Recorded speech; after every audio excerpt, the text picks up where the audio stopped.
লংগদুতে সেনাবাহিনী ও ফায়ার সার্ভিসের যৌথ প্রচেষ্টায় আগুন নিয়ন্ত্রণে পুরল বসতঘর ও কারখানা। রাঙামাটির লংগদু উপজেলার মাইনিমুখ ইউনিয়নের গাতাছড়া এলাকায় এক ভয়াবহ অগ্নিকাণ্ডে একটি বসতঘর ও 3টি ফার্নিচার কারখানা সম্পূর্ণ পুড়ে ছাই হয়ে গেছে। সোমবার 3 আগস্ট ভোরে বৈদ্যুতিক শর্ট সার্কিট থেকে এই আগুনের সূত্রপাত হয়েছে বলে প্রাথমিকভাবে ধারণা করা হচ্ছে। স্থানীয় সূত্রে জানা যায়, ভোরে একটি কাঠমিস্ত্রির কারখানায় হঠাৎ আগুনের সূত্রপাত হয়।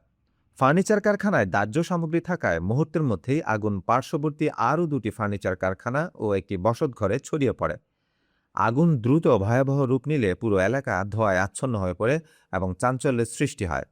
ঘটনার খবর পেয়ে লংগদু জোনের সেনা সদস্যরা দ্রুত ঘটনাস্থলে পৌঁছে উদ্ধার কাজ শুরু করেন এবং আগুন নিয়ন্ত্রণে অংশ নেন। পরবর্তীতে ফায়ার সার্ভিসের সদস্যরা স্থানীয় বাসিন্দাদের সহযোগিতায় দীর্ঘ চেষ্টা চালিয়ে আগুন সম্পূর্ণ নিয়ন্ত্রণে আনতে সক্ষম হয়।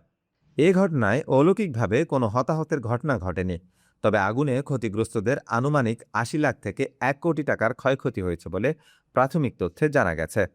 ফায়ার সার্ভিস ও স্থানীয় প্রশাসন জানায়, অগ্নিকাণ্ডের সুনির্দিষ্ট কারণ ও ক্ষয়ক্ষতির সঠিক পরিমাণ নির্ধারণে তদন্ত কাজ চলছে। এদিকে অগ্নিকাণ্ডের খবর পেয়ে সেনাবাহিনী ক্ষতিগ্রস্ত পরিবার ও ব্যবসায়ীদের পাশে থাকার পাশাপাশি প্রয়োজনীয় মানবিক সহায়তা প্রদানের আশ্বাস দিয়েছে।